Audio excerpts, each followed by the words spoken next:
So if Winifred doesn't come,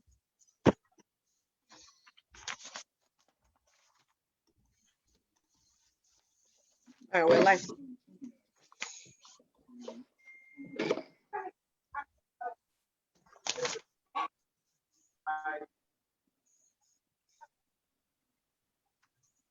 Mama, take it away.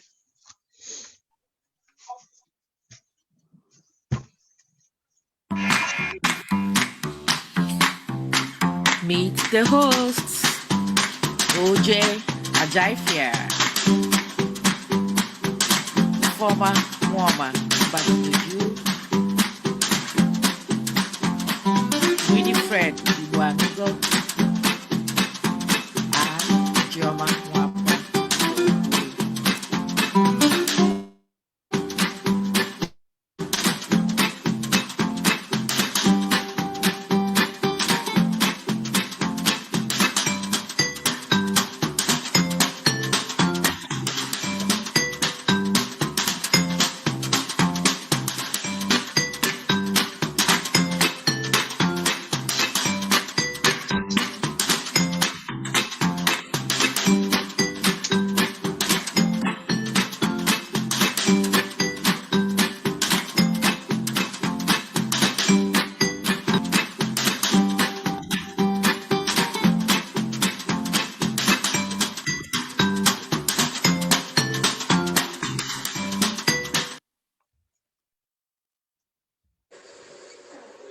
Mama. Okay.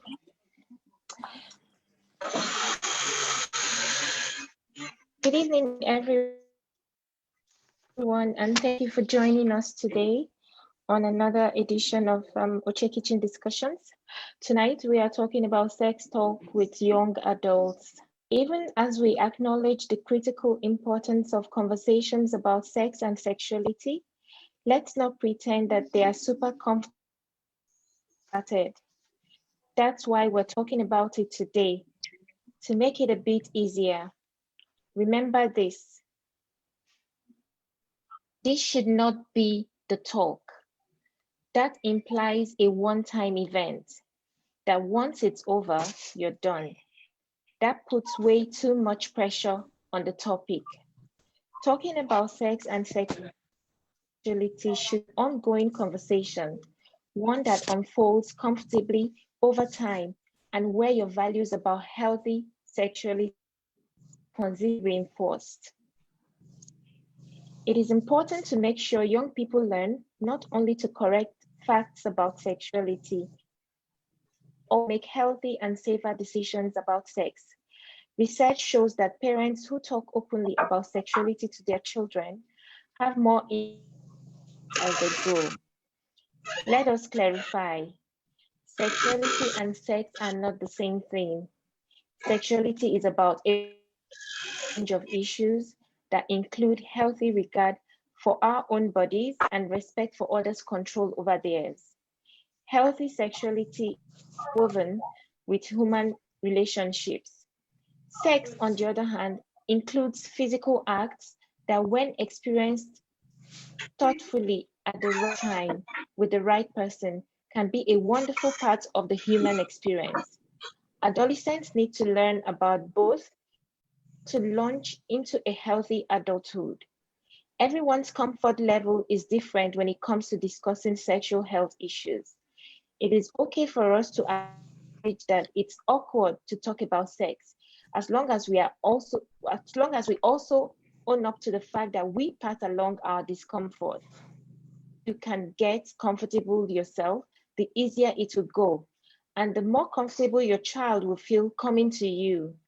Remember also that sex and sexuality include a wide range of issues. It is okay to only cover some issues yourself and rely on other, including professionals, to cover those issues beyond your comfort level.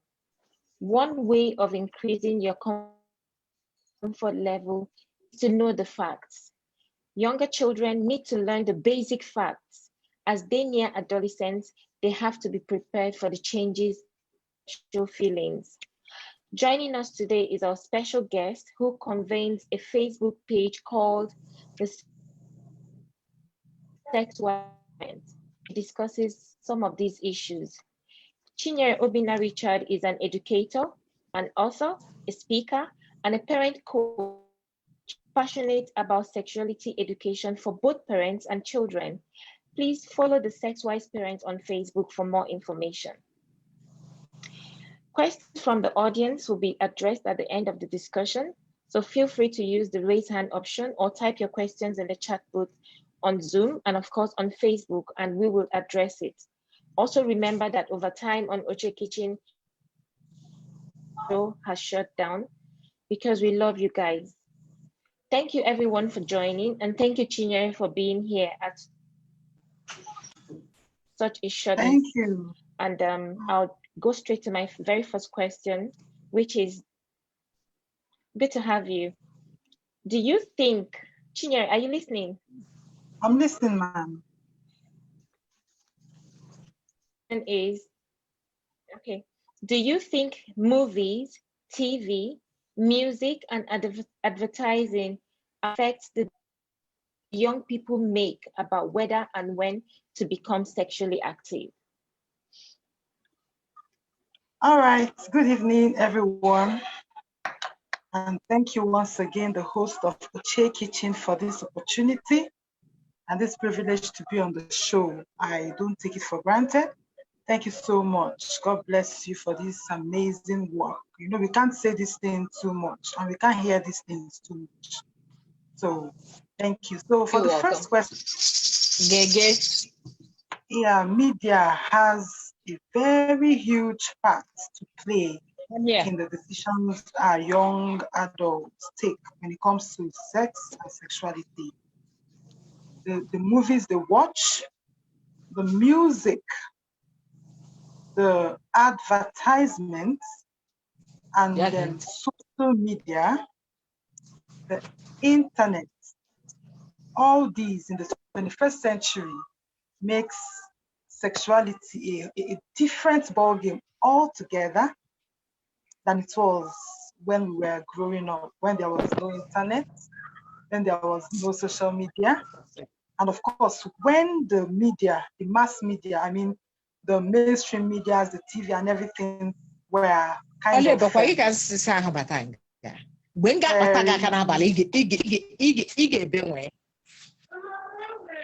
Ikeji, can you mute yourself? I've muted her. No, you have to. Ikeji, can you mute yourself? Ikeji. Don't worry, I've removed her. Yeah, go ahead. Okay. Sorry about that. I'm so sorry. No problem. It's a different ballgame altogether. The internet is a game changer in 21st century parenting, right? So the movies they watch, the videos, the music has a lot to do with the decisions our young people make today on, number one, whether they should be sexually active. Yeah. And of course, when they should be sexually active.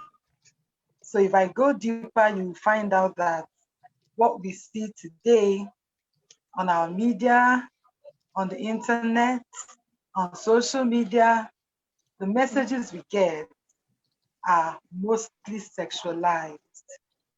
So a lot of times it looks like if I'm not sexually active, I'm not in the game.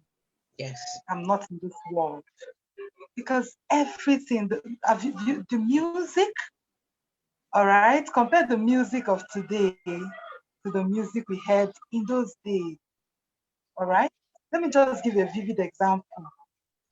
My husband told me when he was in secondary school that he wrote a love letter that he couldn't give out to the girl because he wasn't bold enough. He kept carrying the letter in his pocket until the letter, got lost and everything.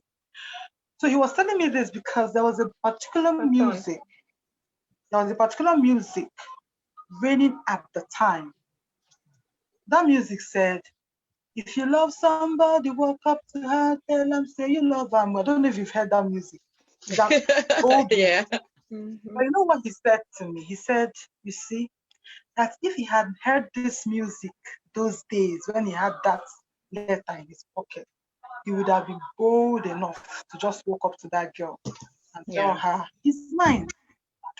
Okay, so but now a lot of the music we have now are even more more what do I say now? They are Explicit. even More provocative, more provocative, and even there's a word I'm looking for. More enticing. Like it makes them even more.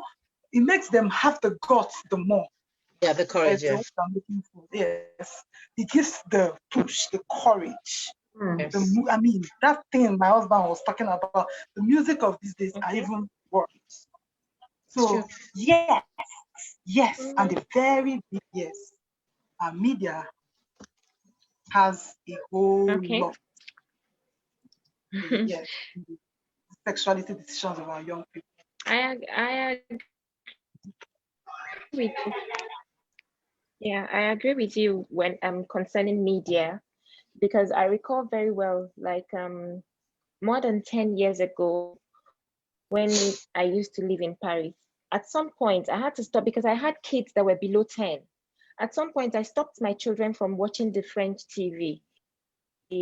At the very top when it comes to romance and all that. And it comes to the fore in everything. Ordinary advert for water.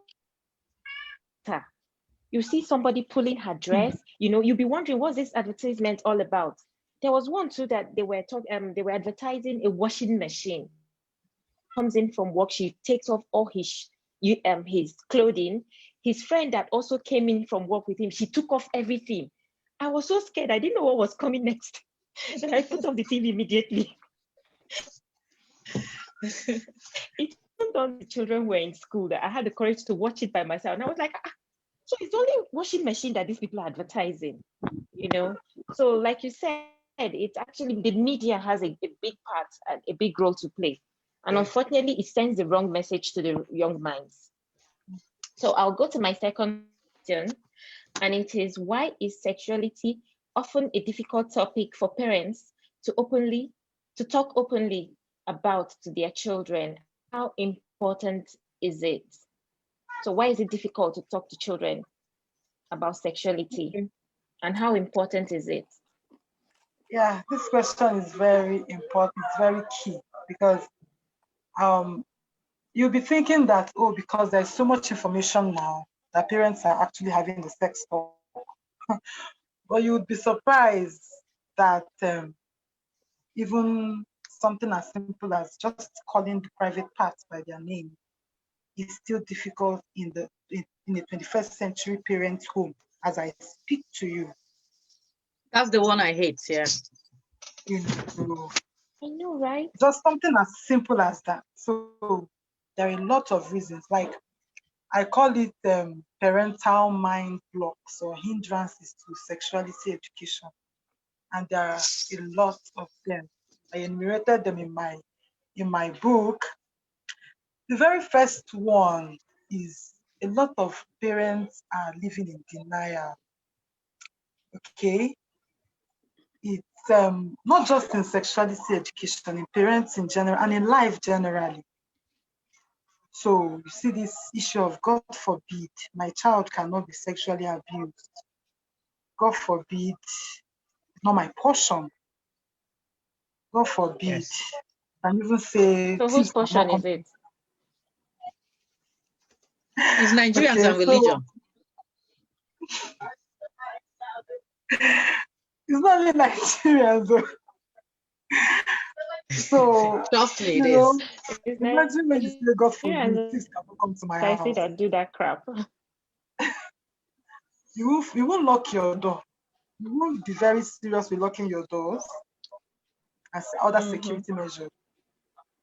So a parent that is having that mindset of, God forbid, my child cannot be sexually abused. God forbid, it's not my portion. That parent has blocked her mind or his mind from sex education completely. Because it's when you are like, it could be my child. if you hear something that happened, it could be it could have been my daughter. What would you do? Caution. You begin to play on the part of caution. So what do I do to prevent my child from being a victim of sexual abuse? I can give her sex education. I can put things in place in my home to make sure that people that I'm living with don't, she doesn't become victim of home sexual abuse. I'll teach her, But when you're now at that point where you say, God forbid, that happened to me. I'm a child of God. I pray. I go to church. God loves me. I'm a pastor's wife. I'm a pastor. This and that. So your brain, you're just flippant. You're just careless. So you just leave the children like that. And unfortunately, sexual abuse is no respect of persons these days. It can happen to anybody and anyone. So living in denial is one of the major hindrances that parents have in having sex education with their children. The second one I talk about is ignorance. Okay. Yes, they don't know what to say, and then they may know, but they will just ignore. I mean, ignorance is in two parts. Okay, you actually don't know what to do, and the second part, you know what to do, but you just ignore. You just forget about it. You've ignored the knowledge. So it's also a hindrance. That it's also one thing that hinders parents from having the sex talk with their children. And there's so much knowledge out there.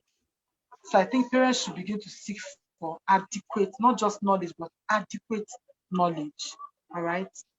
Then a lot of parents are afraid, they are ignorant again of how to even communicate. I'm afraid, what if I say much more than my child needs?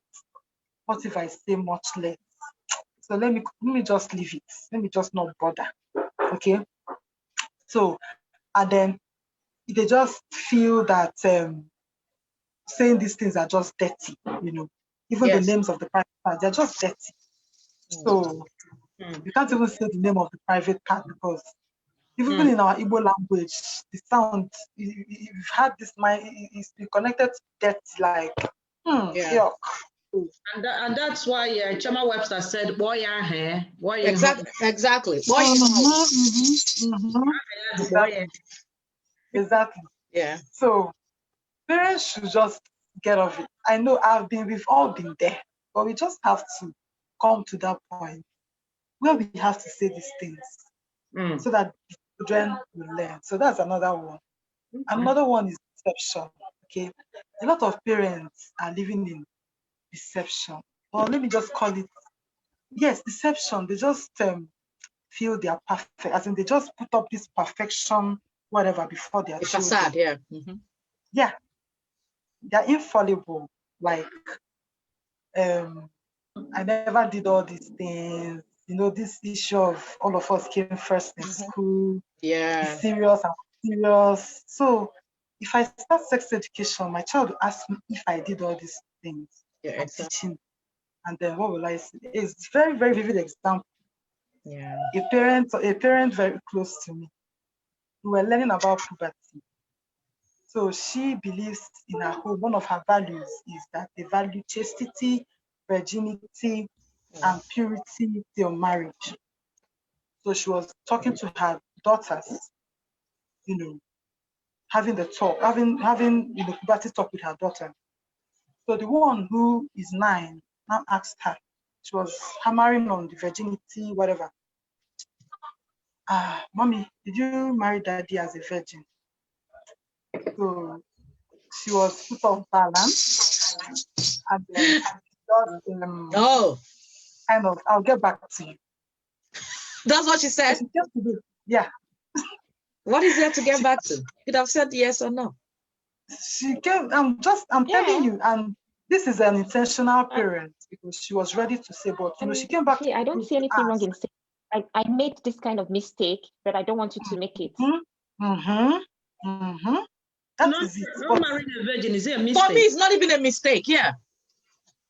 I mean, for her, now she values. No, since So she came back and I told Yeah, her. since it is a value. Chinyere, sorry about that. Okay, go ahead, Chinyere. Okay, so I told her, you have a great opportunity to make your mark, to make an impression. Yeah. You know, we don't know that when we even show them our vulnerability, they become empathic towards us. Exactly. We know that we can fail, we are all human beings and all that. And then they even have they have reasons, and then they become even more, they want to make the right decisions. Exactly. So I always say, how can you go, you're going, for example, I'm going to Lagos. I don't actually know the particular route to follow. And I followed a particular road, and there was so much bombs and robbers and everything, and I was shot on the leg. Then my child wants to go to Lagos.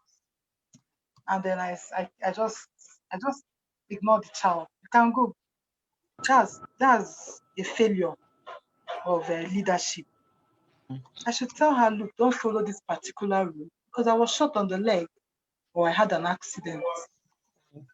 No, maybe I'll just go. Everything will be fine. I was fine. And then your child goes and is shot on the head and dies. That's failure in parenting leadership. We should be vulnerable. Let them know our faults, our mistakes.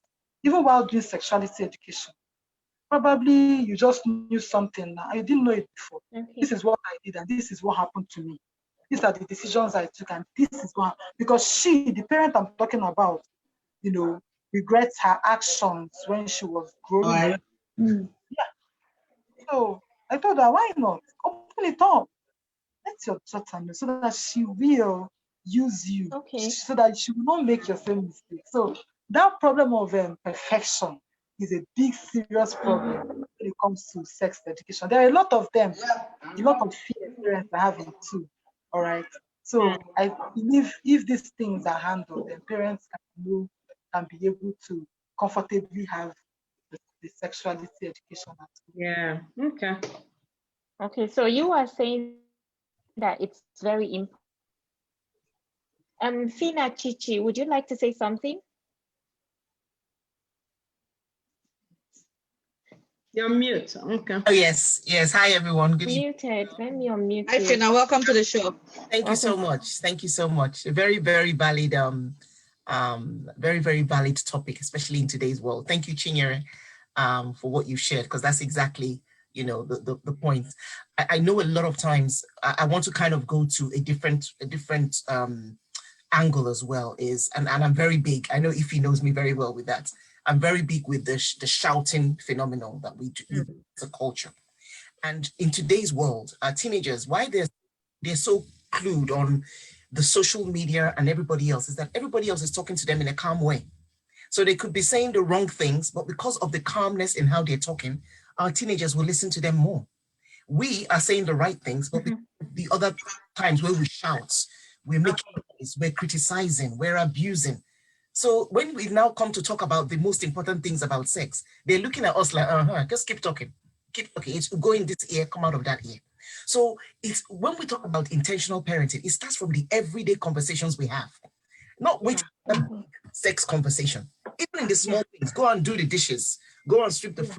Those little conversations are what builds for you to have that proper conversation about sex. Shouting at them, criticizing them, insulting them, and then you now come and say, come, let me talk to you about sex. They'll be looking at this one talking about. They will not tell you, but in their minds, that's what they're saying. And they'll go and be laughing behind your back. So we have to be so intentional with the everyday conversations we're having, because that will lead to now when we're talking about it, we'll have it normal.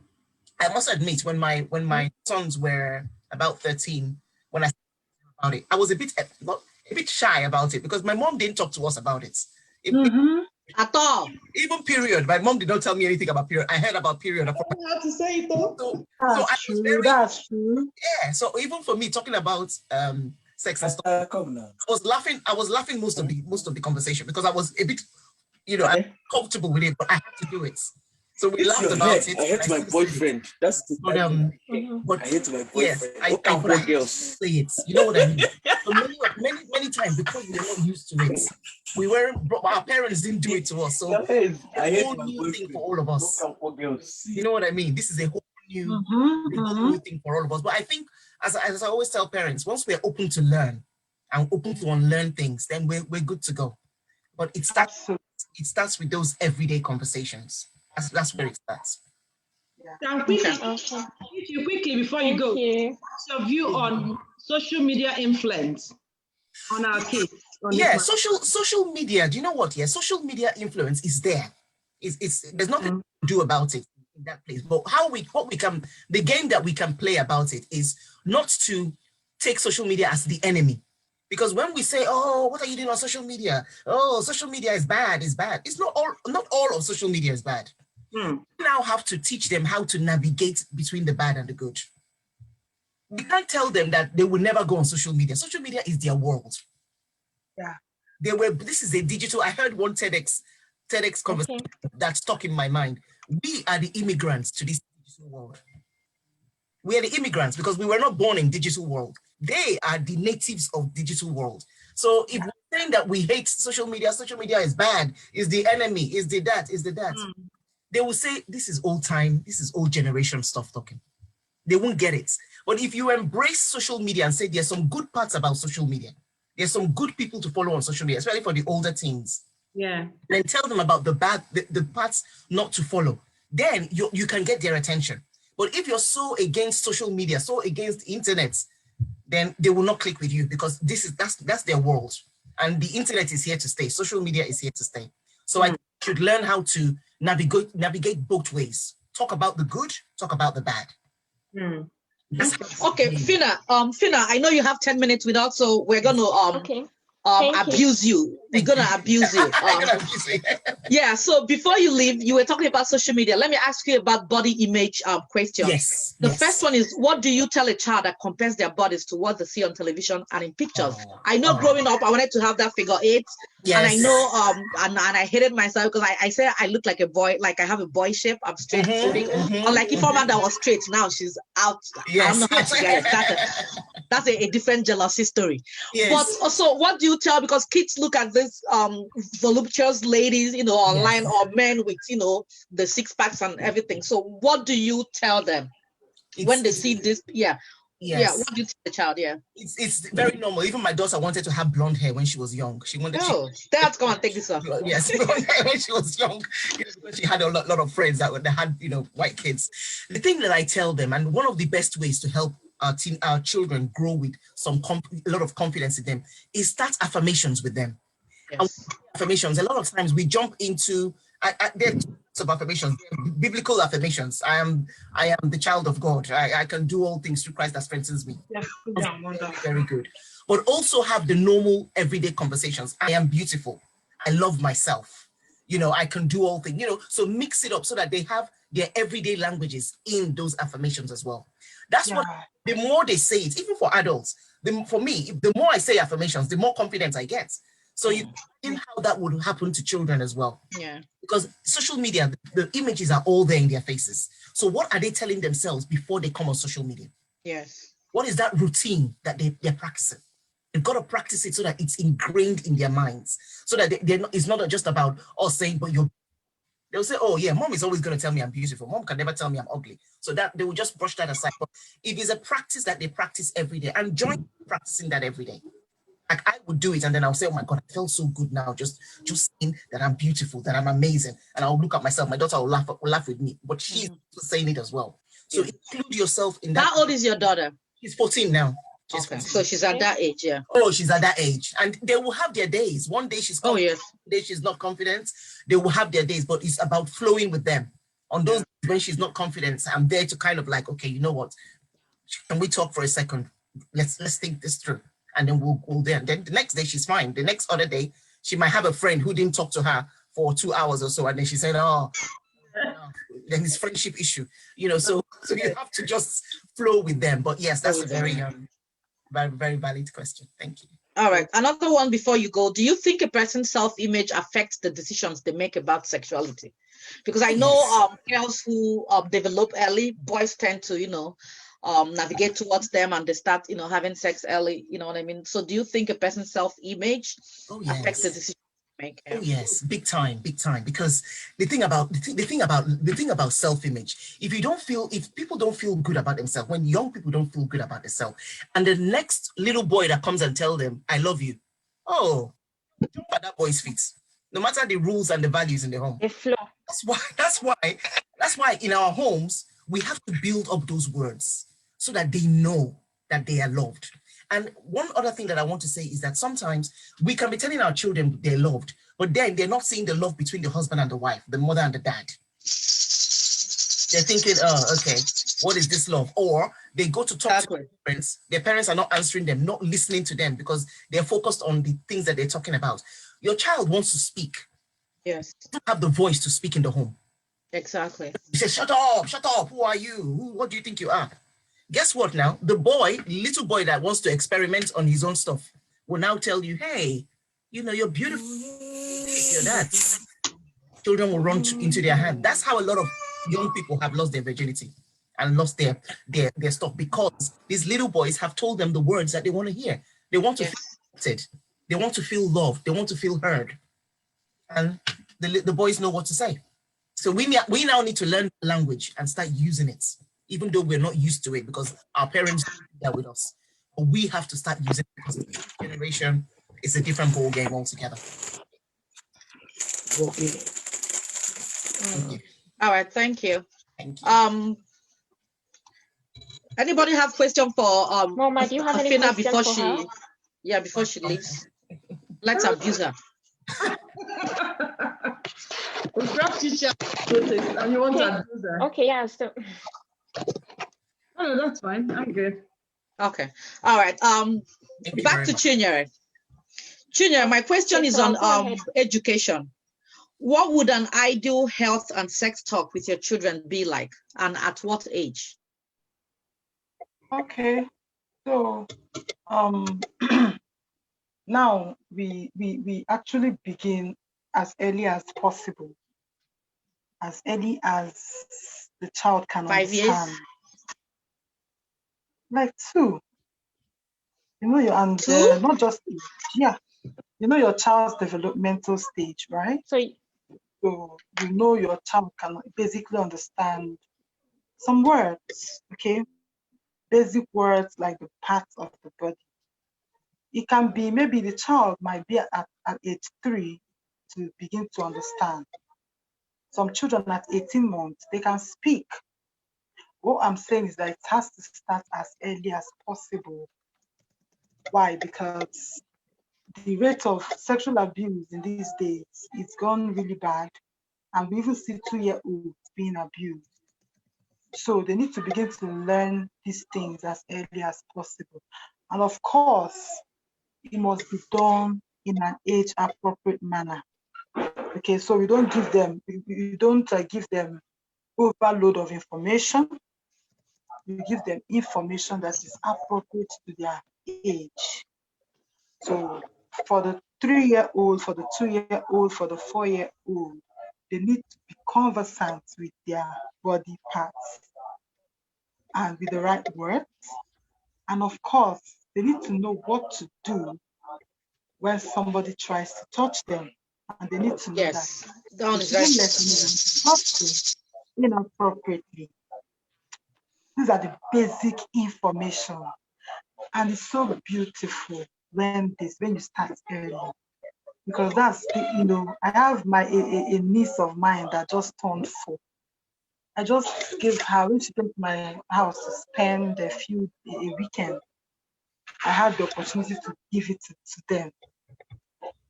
They are the ones that they catch the fire fast. And since they are carefree, yes, you don't stick on my private part. Hey, she'll shout. So they start that early. Sounds like Oche. Ingrained in them that early. So another example, one of my friend's God. daughter, the father spanked her on her bum bum. It was trouble in the house.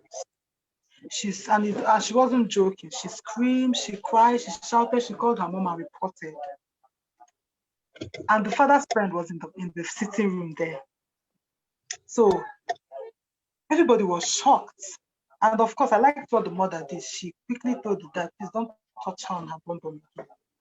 You know, so that kind of child cannot easily be, abused. So the earlier, the better. We don't wait for that time, then we begin to have to talk. From my experience, I see that children, even before puberty, are already sexually active. Very true. So waiting for when menstruation begins to start sex education might be just too late for the child. So our wisdom in this 21st century is to start early and to give them the right knowledge, the right information, and not to give the wrong information. Very, very critical, because they are even smart. They are very smart. One of my clients told the daughter that the baby comes out from the mouth. Hey. And the daughter was 7. The teacher actually told her that. So she couldn't just wrap her head around that. So she came to confirm with her mom, and her mom supported the teacher because she didn't want to make the teacher look like a liar. I was so angry with her. I told her she should go and warn the teacher first. Never to tell that to a child. Right. And she should apologize to the daughter and tell her the truth. And you know what? This girl was discussing with her 9-year-old friend who knew the details of giving birth. So they were now arguing. You see? So while you are not having sex education at home, they're having it with their friends, having it with social media, they're having it everywhere. All right? So what have you told them? Assuming you've told them giving them false information, and they are getting other information from outside, you think they will trust you to ask you questions? That's one of the key importance. I call it an askable parent. That's one of the key benefits of doing sex education at home. You become an askable parent. So no matter what they hear outside, they want to check it out with you. Okay? Because they will surely hear things from other sources. The question is, what will they accept? So it's very important for us to start early at home, even before they have any contact outside, even before they have the one they have in school, even before they have the one on the TV or on social media. Let them have it first with us, so that when they have the other one, which they must surely have, they can come back home and be very comfortable to have, to chat with you, ask you questions, and check it out. Earlier, you said something about having adequate information. That's where we'll have to draw the line. What is adequate? How much of that information should I give this child?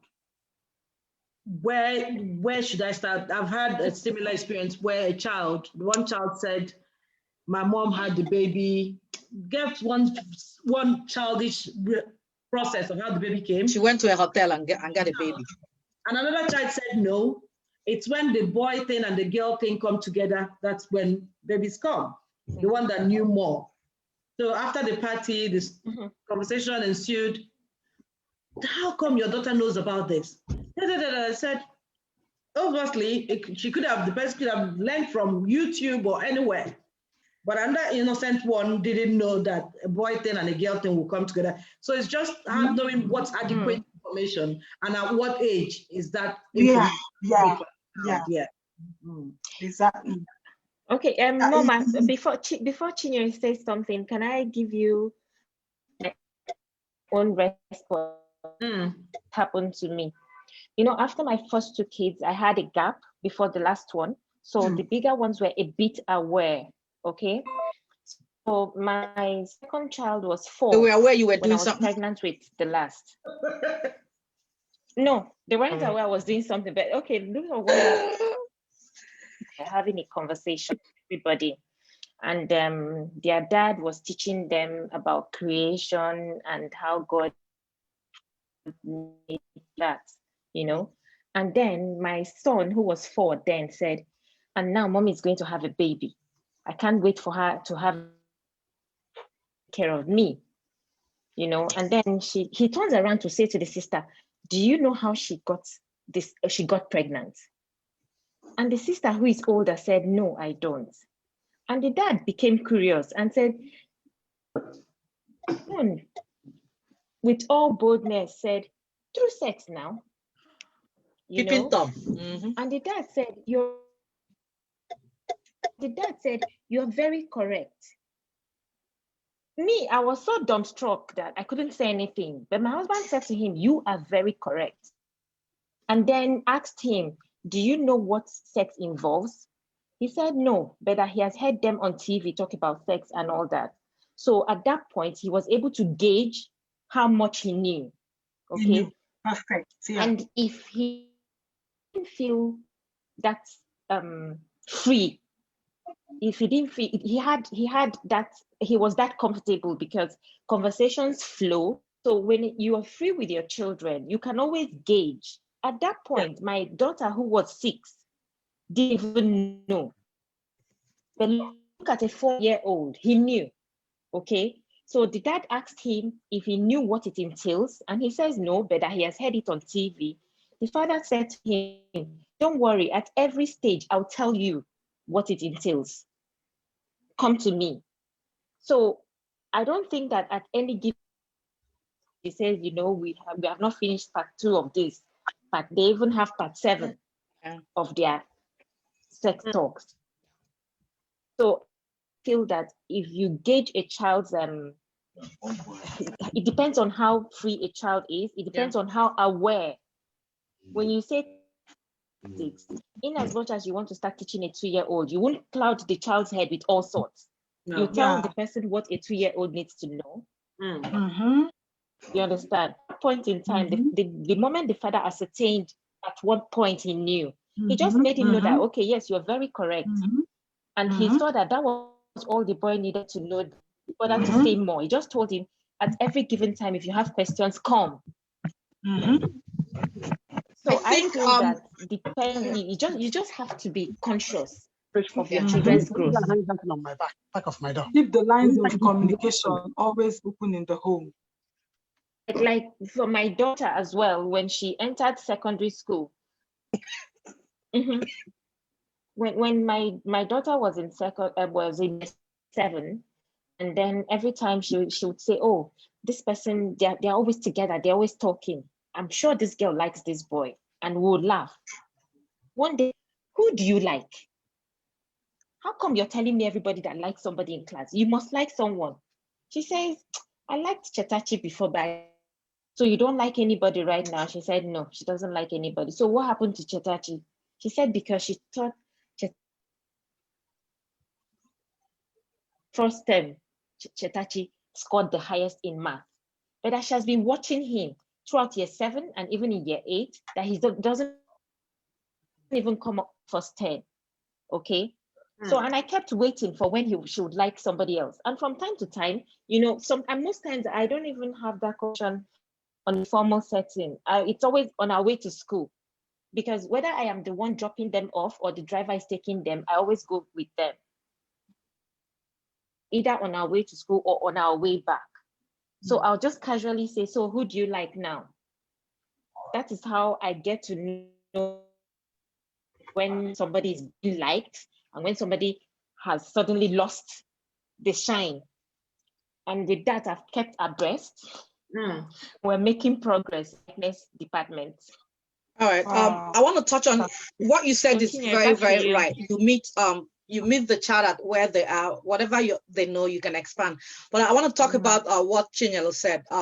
Most of us don't think like talking to 2-year-olds are very important about sex education. I think Chinyere hit something on the nail because she said we have to start at around 2 because that's when uncles and aunties carry them and put them on their laps and shit happens.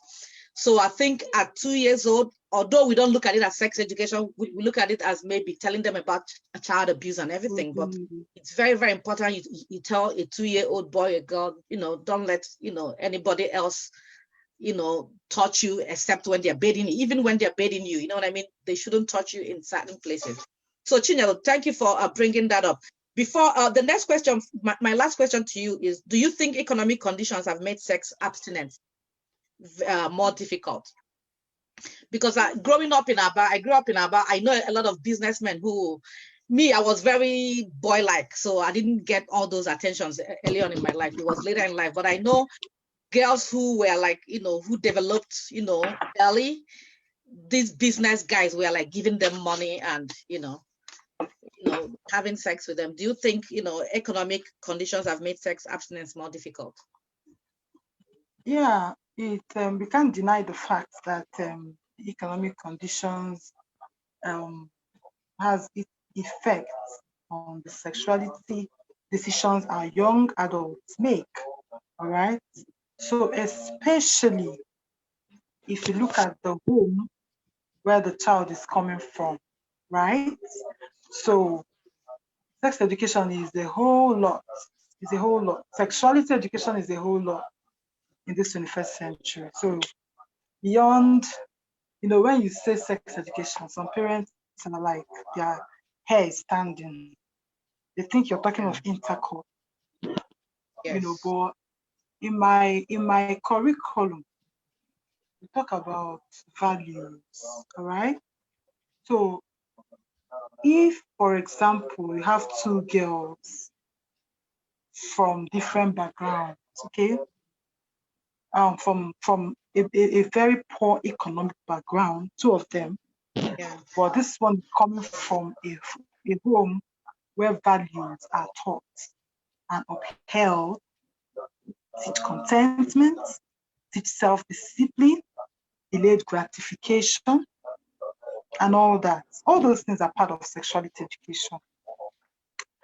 And then she goes out there, and even though she knows her conditions are the way they are, she's already taught. She knows about contentment. She knows how to be self-disciplined. But the other one is coming from a home where nobody cares. In fact, anything goes. So she comes out and then she faces this harsh economic condition. And then she sees a lot of people promising her this and promising her that and making life better, promising her to make her life better just to have by having her body. She'll quickly jump in. Okay, so actually the conditions have affected this a lot. It has. We can't lie. The conditions, because I heard a teacher told me that a mother using her body had to bring in her 10-year-old daughter or 9-year-old daughter into the business. So the girl comes to school every day and sleeps all through the day. You just took this teacher who became, they will flog her, they will shout, they will do this, they will do that. But this teacher decided to just take up this case and ask this girl, how is your home life? Only to discover that this girl is already messed up. Oh. She has slept with over 50 men. At 10 years old? At 10. So that's what she does in the night. Okay, so like this mother, I know things are hard, but must you now bring in your daughter at this age to do this? So yes, it has contributed a lot. It has contributed a lot. So in that circumstance, that mother has obviously done her own duty of exposing that child and educating her on what sex is all about. I'm putting it into practice as well. Yeah. So it's the economic conditions, the economic conditions are really, really affected. A lot of people, a lot of even the older ones that are into prostitution, they will tell you, I'm using it to help myself, to pay my school fees, to help my family, to do this, that, this. That's how she gets her money, you know. So it has affected a lot. And some parents don't mind. Some parents encourage their daughters to use what they have to get what they need. Okay, they push their daughters out there. So, and then it just goes on and on. So we can't overemphasize that. Okay. All right, Mama, take it away. Yeah. All right. My next question is homosexuality.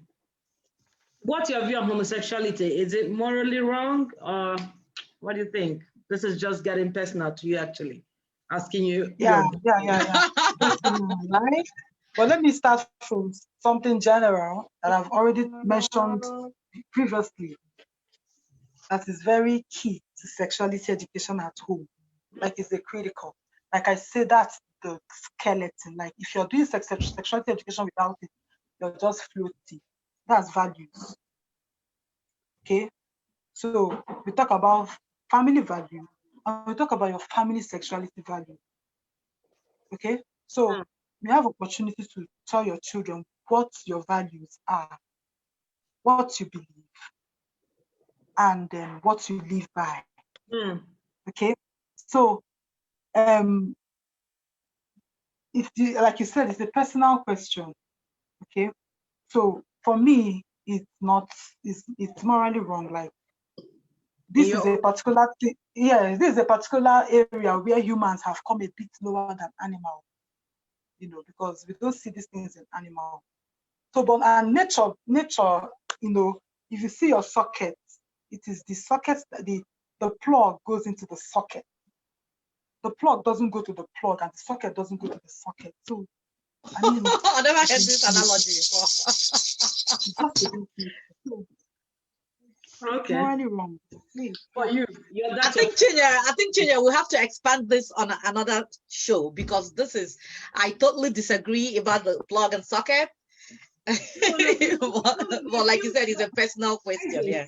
Some section, in one part of this homosexuality issue, they still have the plug. Benson, can you mute yourself, please? Did you hear what I said? It still works for them. Not going very deep into it. Let's talk about the men side, what men do with men.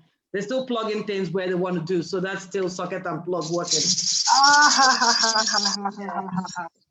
Obviously. Just for the public, the program is not intended to discriminate against any sexuality. It's an individual decision, and people choose what goes well and suits them. What A thinks is bad, B thinks is good. Personally, I'm indifferent about it. Whatever fries your dodo, fry your dodo and go and eat and enjoy it. My next question is, do you think people should be completely defined by who they have sex with? Did you understand that question? You said, say it again, please. I think that people could be defined by who they have sex with. It could be maybe a woman doing woman, man doing woman, or young person doing adult, or adult doing young person. But whatever they choose to have, whoever they choose to have sex with, should we define them by that? Should we judge them and say, okay, do you have any view on that? Can I say something? Can I say something? Yeah, who is that? This is Ozoma. Hi. Hello, Ozoma. Hi, Ozoma. Okay, so you can quickly say something there because our panelists have to have a view, yeah. Yeah, I don't think people should be defined by who they have sex with. It makes no. It depends on how you're looking at sex. You know, if you're looking at sex as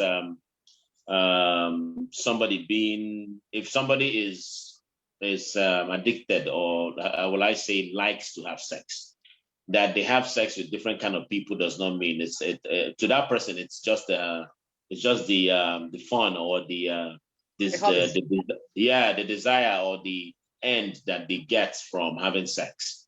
So it's the act and not the person.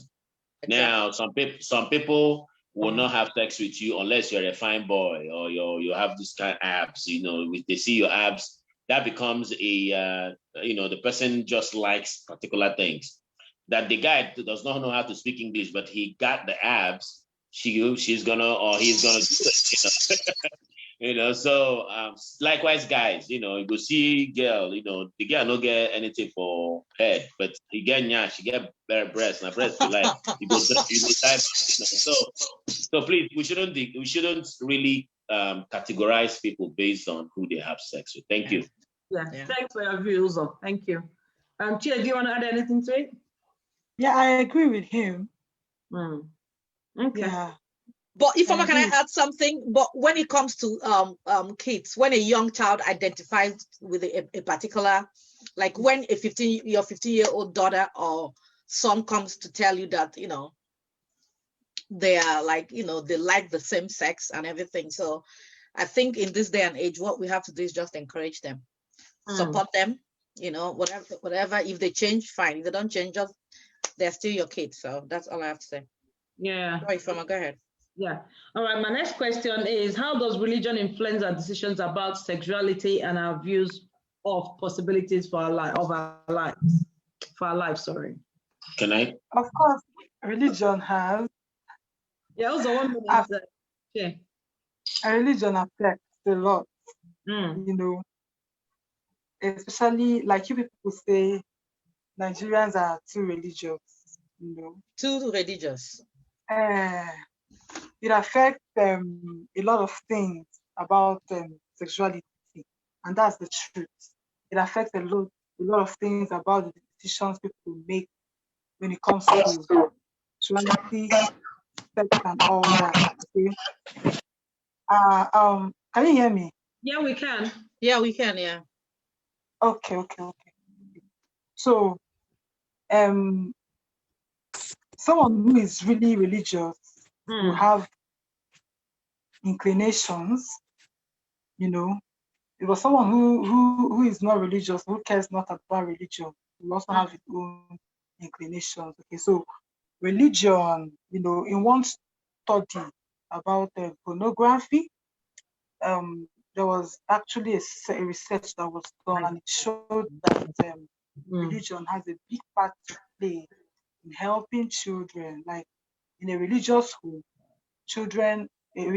and where children are carried along as well. They are more, they can delay sex and sexual activities more than where it's not there. So it does affect. Very true. Also wanted to say something. Yes, religion is I think as millennials, I think we are the generation X, right? I think that's our generation. Anybody that is between 30. Depends on no, we're Gen X. Yeah, we're Gen X. Yeah, we're Generation X. Anybody that graduated that is between, I think, 25, 30, and 45 or so. I think for the 35 to 55 is Gen X. Gen X. Okay, good. So we have to understand that the way what was the generation before us? The baby boomers, I think. It was the baby boomers, yeah. The baby boomers generation.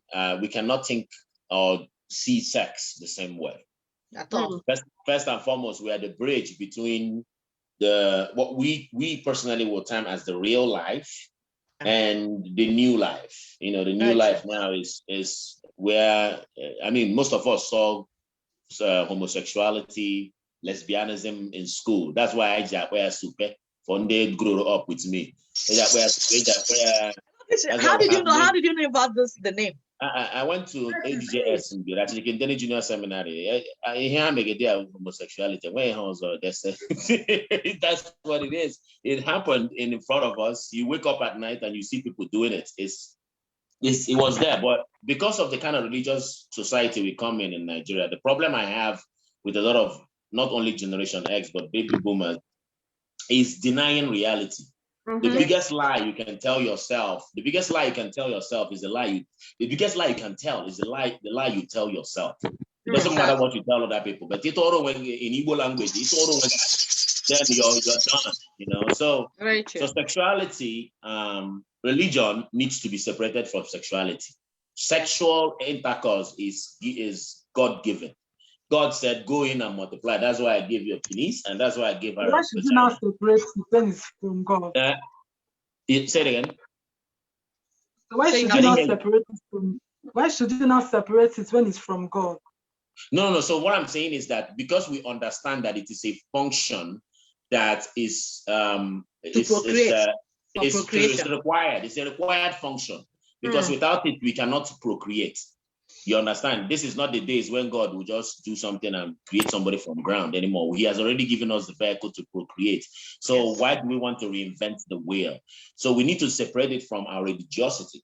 Where it becomes the problem is when somebody does something too much. You know, if you eat too much food, you get diabetes. If you drink too much beer, like I'm drinking right now, I get a little bit, and I start saying things that I don't mean. You know, so these are things, there's always a reaction, and, you know, so let us not, for Generation X, I should assume that most of us, having lived, especially under a pandemic, and understanding where, you know, like somebody will call you, say, hey, come, I'll tear you up. You look, pandemic don't stay almost 1 year. First they tell you, you're not going there. You know, that kind of thing. So, you know what I mean?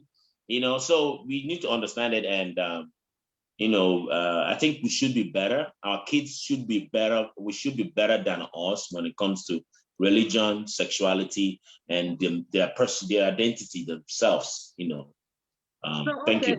Also, not okay. Bringing it back into context again. Okay. The topic of the day: how do we talk about these things to our young people? When your view, when do we start? How do we start that conversation? So my son turned 10 years old on the 3rd, yesterday, 5th. This is what I have at home. Do you guys see this? Yes. It's the vascular system, the reproductive system. I have all these things pasted in the house. So for a 10-year-old, and my daughter will be 9-year-old in August, they already know this. I've already started talking to them at the PP, the penis, the vagina, everything, what it is. I'm a respiratory therapist, but even though I do cybersecurity right now, at least I spent about 10 years working in the hospital as a respiratory therapist. So what I do is I talk to them about it, and then I ask them, I have asked my son from the day he turned 8, I was like, do you have a girlfriend? He said, no, I don't have a girlfriend, Daddy. Why are you saying that? No, I'm just trying to understand. If you have, I can tell you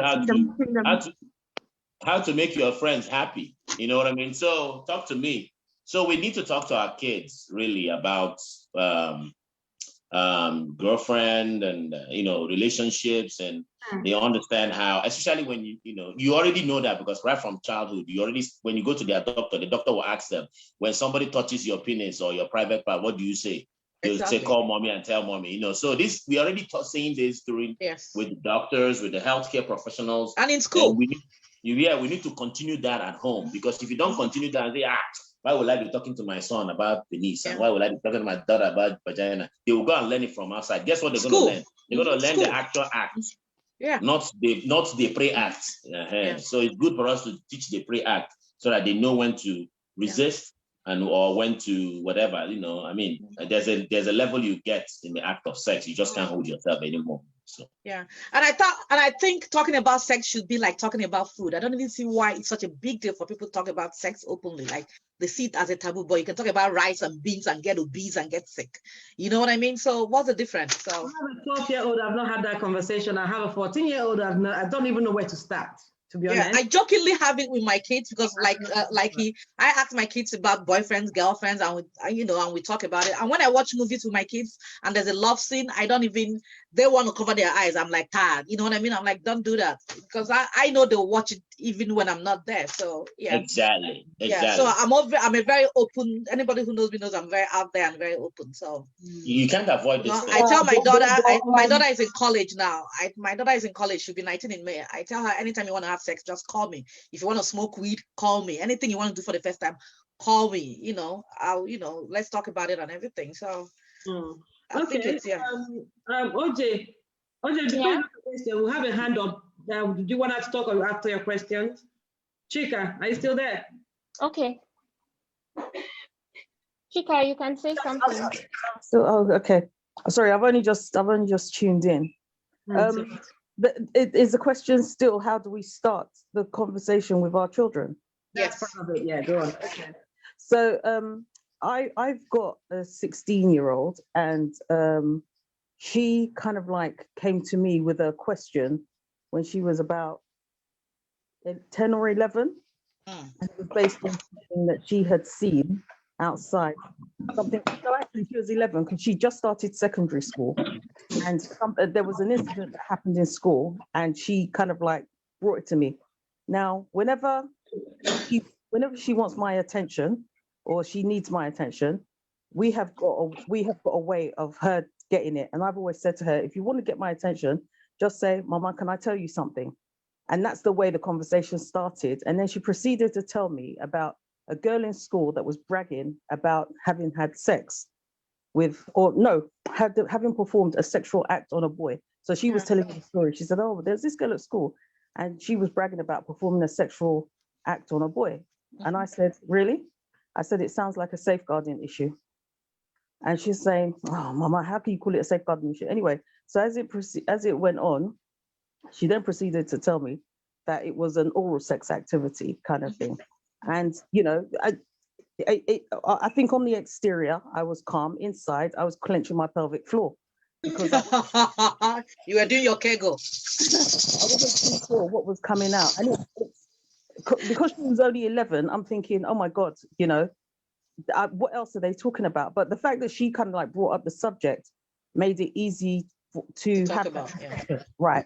So I would never prompt a discussion about sex and relationships and all that kind of stuff with my daughter. But if she brings it up, we're discussing it, because I firmly believe that if you don't indoctrinate your own children, outside will. I think the chap called Ozoma, he mentioned it just as at the tail end of what he was saying.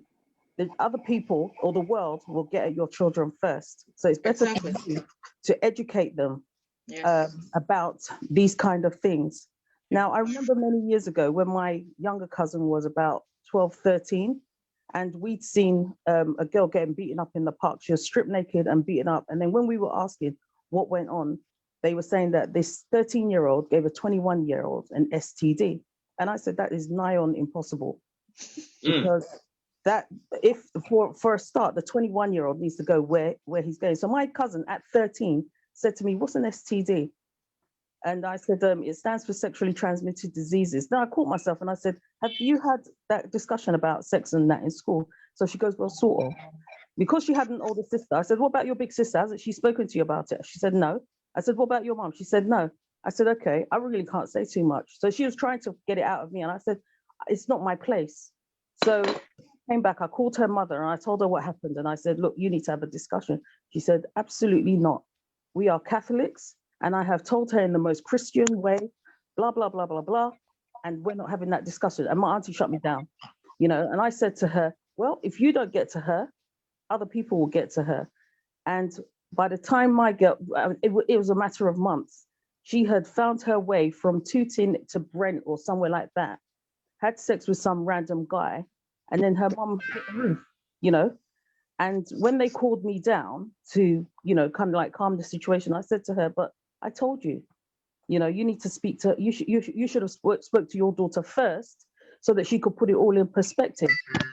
You know, so I feel that when it comes down to discussions, I know, Iffy, you said that you haven't had a discussion with your 12-year-old.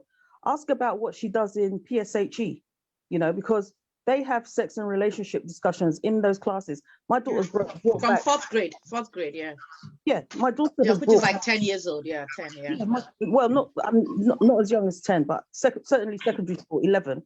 So my daughter's brought back questions about homosexuality and whether sexuality is whether you're born that way or whether it's something that you develop. So we've had those discussions, you know, and what it does is it opens up a discussion. Ask about the PSHE subject because that's where they discuss it. So that's what I wanted to say anyway. So, all right, thank you. All right, Better go ahead. Let's take the last question before we Better go ahead. Okay, hello everybody. Aisha, thank you for this wonderful topic.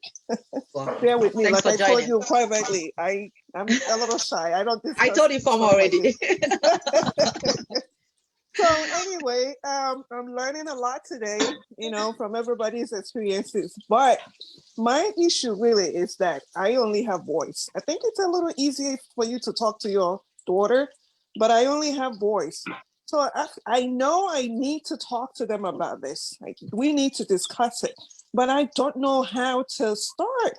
When I call them and they say, hey, let's talk about this, usually they smile or they walk away, or, we don't have that rapport to really discuss this. The only other time I really talked to my first son was when he was going to boarding school. I was really afraid of the abuse and, anything he may see there. So we did discuss that. But to really go into details about sex education, I've struggled with what to say and how to go about it. So can you help? Thank you. Yeah, I think for the boys, the dad should take up that. You know what I mean? Uzoma, I don't know. As a guy in here, you have anything to answer? Yes. I can advise on that. So. Oh, sorry, Chinyere. Oh, Hi. Me, okay. Go ahead. All right. So for me, for the guys, like I said, your son, it's easier for the guy to talk to, for a guy to talk to your son. But in a case where you are, let's say a single mother, or you don't have that immediate resource to relay what you want, relate to the boys, you can also always talk to them from the perspective of the woman, because definitely they will be meeting another woman for sex to occur. So it will be always good to let them know from the perspective of a woman how women feel, rather than talking to them how they should behave. Tell them how women want to see them behave, and how consequences of sex, literally, but don't hammer too much on it. So like I take myself, for example, I don't like my mom telling me what happened in 1963 or maybe 1902, and then they talk about it and try to use it to tell you something. Meanwhile, you're not thinking about 1963, you're thinking about what is going on right now. You're trying to link it to what happened in 1963, that kind of this thing. So many people have very short listening span, and I would say how open they can be about sex. But you need to get to a point where you guys can really talk about anything. For the guys, like my son, it takes him time to tell me a lot of things because he feels I'll be angry to find out that he did something he was not supposed to do. But sometimes I tell him, hey, come here, it's okay, it's okay. So you will see, I have this relationship with my son whereby everybody else will see that I did something wrong. My son will come and defend me and defend me in a way everybody will be wondering what just happened. Where did he get that from? So when you have that kind of relationship with them, it's always easier to talk to them. Power with them. If you're a mom that knows how to play video game, get into it with your son. Get that video game body, play video game with them. That's how you start getting that. They start trusting you, because when they see they can do a lot of things with mommy, mommy is cool. Wow, mommy can play. Mommy beat me on that game. And that's when they talk, say, when I was your age, I had a girlfriend or I had a boyfriend. I know you had more, you have one now. The first time, go agree, leave out. Another time, come back again. As gradually you're talking, they will now want to talk to you. And when that time comes, you can always take opportunity and just tell them what you want to tell them. But always don't come across as father, son, or mother. Yeah, you have to be on their level. Scolding. Tell us, hey, guy, now wow. So you see those days, That's why they talk to my son. Those days? Oh man, I used to like the cool stuff. You can go laugh, and hey, go say, okay, this is what I like, this kind of thing.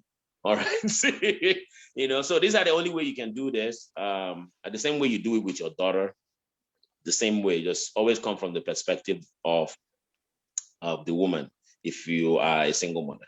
Yeah, Uzo, thanks. Chinyere, do you have something to add to this? If you want to have a view, and I'll tell you why, Uzo, it's all well and good saying all of this. Don't forget children are different. You might be able to get close to your children to having that conversation easily. There are kids, you will still play games with them or play PlayStation or whatnot with them, and you still cannot, or they will not let you in to have that conversation. So let's not think it will be all easy once you start playing. No. Yeah, So I agree with yeah, with you. but you find another way. I would not yes. have told my parents. Whatever you try, I won't tell you.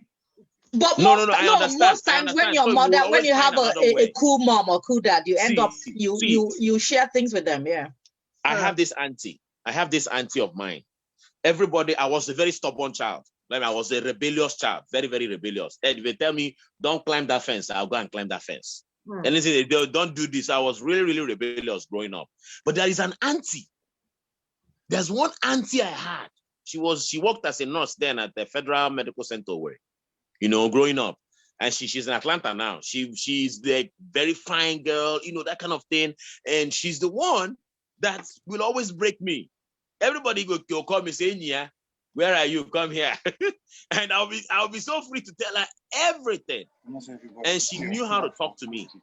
She was not a man, but I discussed everything with her. When I first talked to a girl, I kissed a girl, I went and called her. I said, would she get pregnant because I kissed the girl? That kind of thing. And she was laughing at me and telling me, yes, you'll get pregnant. Next time, don't kiss the girl. Hey, I was worried for days. Kissing a girl and you're wondering if she's going to get pregnant. So you always have that. And it's so funny that so many people think it's not possible. But it's always somebody who will always find the doorway into your life. And yes, the way I might talk to my kids directly is not the way you will talk to your kids directly. But know that there's always a back door to everybody's treasure chest. You can always break into it if you can find it. Yep, that's true. All right. So can I just piggyback on what Ifeoma said, Ifeoma Mama? So what she said, it's struck me. That's absolutely true in my case. My first son, it's very difficult to get anything out of him. My second son, I can have that kind of discussion with, I think. But it's really hard to draw my first son, to draw anything out of him. He's that kind of kid that's very shy, very quiet, doesn't like to say much. So that's where I struggle with how to start this conversation and what to say. His dad also talks to him, but I feel like as a parent, I need to have this conversation with him as well, instead of just leaving it up to my husband, so that's why I'm asking the question. Thank you. Why don't you start by asking him, when am I going to meet your girlfriend, and see what he feels about it? They always smile and say, I don't have a girlfriend. That's the end of that discussion. And you say, girlfriend, man. That's it. I can't wait to meet her. So the persistent auntie, or there's something your child always likes that he always wants you to get, or some auntie that they are very fond of. Use that person. It could be uncle. Use a cool that person. uncle that they like, who smokes a cigar. Yes, use that person. That's cool. Use uncle that person. That wears a purple t-shirt, a purple jacket, and smokes cigarettes. Exactly. Trust me, they'll love it. No, trust me, they'll tell them, because even if it costs you money, send that uncle $100. Say, take them out. Go and find this out for me. Mm-hmm. You got to do something, because you just don't want to stay at home one day and then they come to you and say, hey, this boy don't shoot ball. The ball score 6 goals. That kind of thing. And then all of a sudden you're regretting. If I had told him, maybe he would have acted fine. It cost you $100, but you got across to him the way you want and passed the message. Listen, when we talk about cybersecurity, like, I'm talking now as a cybersecurity specialist. And when they talk about code is when you keep hearing something over and over again, it registers into your mind. Your mind is the biggest computer ever. Likewise, the child, everything you keep telling them. That's why most of us will say, the thing they taught us in during when we were younger is one of the things that are part of our value system growing up. So the same thing with kids. If you can break in and keep saying something, you will see that person will start responding, and they respond with the actual results you want to see, most of the time, and if you miss an opportunity, it's always pretty much hard to get it back, and can I piggyback on what you said also? That's why watch boys between 10 and 16, they masturbate a lot. Watch how long he stays in the bathroom. If he stays in the bathroom for more than 10, 15 minutes, because boys don't like to shower. So if they stay in the bathroom long, they must. I'm telling you. And check their phone websites too. Check the history of their phone websites. I do. Okay, yes. most times you see, because I've seen porn on my sons, So yeah. That I do. All right. If, like they say, if it ain't broken, don't fix it. If there's no need to have that conversation, I think. No, at times it's broken, you don't even know it. That's the problem. Exactly. So don't it's assume broken, that. you don't even know it. Don't assume. Look at how we were raised. The things we knew in class 2, 3, 4. Our parents didn't even know we knew that. Thank you very much, IJ. Thank you. The things we knew. If our parents knew the things we were talking about in secondary school, they will say, "Oh my God." But we're talking nonsense. Although we weren't doing it then. Yeah, How they want to take Sabi? How they want to say then get camera for house? They know the camera now. No be today. Now today my papa begin lock phone. You go lock phone with chain. We go. The only thing they were locking was their stuff, food, rice. 1, 2, 3. Not today. Not be today. But every day we go pretend. We'll come back home. Everybody go cross leg. Exactly. I'm hungry. Daddy, I'm so hungry, Daddy. Oh, mom. Oh yeah. It's time to go on overtime. I'm sorry for taking over the whole thing. No. Always welcome. But still, you can still stay. We're going overtime. We're still on. Yeah. And before we go, I'll say thank you very much for joining us. It's been an interesting conversation, and a lot of us have got different views on that. And we must learn and try to be courageous enough, get the balls to have that conversation with our young ones. They need to know. Or they need to tell us what they know as well. But before you go, next week, I'll show you what we'll have next week. There we go.